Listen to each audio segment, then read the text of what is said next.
With the AJ vs Jake Paul fight coming up, I'll be honest with you, I genuinely do not understand why this fight is happening. I don't know which member of Jake Paul's team looked at this matchup and said, yeah, this could be close. Because it's not even remotely. And no disrespect to Jake, I actually like Jake and everything he's done for women's boxing. And actually respect the commitment that he's put to the sport. And even back in the days, I was a Jake Pauler. Let's start with the obvious. Anthony Joshua is a career heavyweight, an Olympic gold medalist, a former unified world champion. He's been in with Vladimir Klitschko, Usyk, Joseph Parker, Dillian White and Povetkin, actual world level heavyweights who spent their entire lives fighting at the highest level, not just learning the sport but living it. Meanwhile, Jake Paul is still relatively new to the sport. Again, that's not a knock. Jake's worked harder and taken this sport more serious than 99% of people would have expected, but there's a huge difference between improving over a few years and being in the same league as someone like Anthony Joshua, who has been doing this professionally at the highest possible level for over a decade.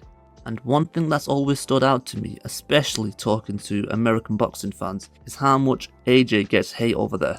A lot of US boxing fans I've met don't really appreciate the pedigree. They focus on the Ruiz loss like it defines his whole career, and they pretend losing to Usyk, one of the most skilled technicians alive, is some kind of failure. Many people are giving Jake Paul a chance based on this perceived vulnerability around AJ. Is there some validity around the claims that AJ is chinny and not the most mentally strong person? Yes, but he's going into a fight against a novice. Meanwhile, American heavyweights lose all the time and are praised as the next coming. AJ doesn't get the same grace. It's weird. It's like because he's British, because his rise happened overseas and a lot of his biggest moments didn't register with the US fans. They didn't see the Olympic journey, they didn't see the early British heavyweight scene, and they didn't see the building process.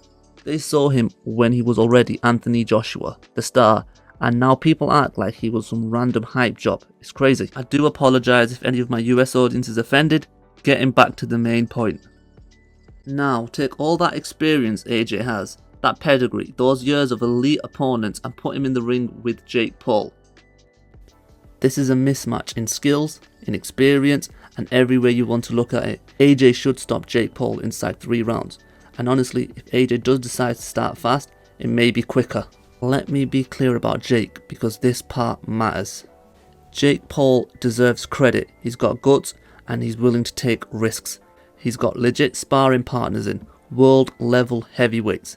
He's brought in Frank Sanchez, Gerard Anderson and Lawrence Okolie. Those aren't YouTubers or ex-MMA fighters, those are top guys in their division. That shows commitment to the sport. Jake could train for another 10 years, spar every heavyweight on the planet, hire every top trainer, and AJ still beats him comfortably. Because of the natural talent limit Jake's not gonna cross. He didn't grow up in boxing and he didn't go through the amateur system. And talking about Lawrence Okolie, this is where the story gets a little more personal. Okolie and AJ used to be very close. After the Olympics, Okolie signed with 258 management. They were a part of the same structure, the same environment.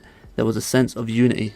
But over the last few years, the relationship has obviously cooled off. Okolie has stated that he would like to fight AJ. Does sparring with Okolie give Jake some secret insight? Not really. Knowing AJ and beating AJ are 2 completely different things. Okolie could tell Jake everything AJ likes and everything AJ doesn't like. It still won't matter once AJ hits him. Even with a jab. Not like I'm some great boxing prodigy. I'm not even on Jake Paul's level.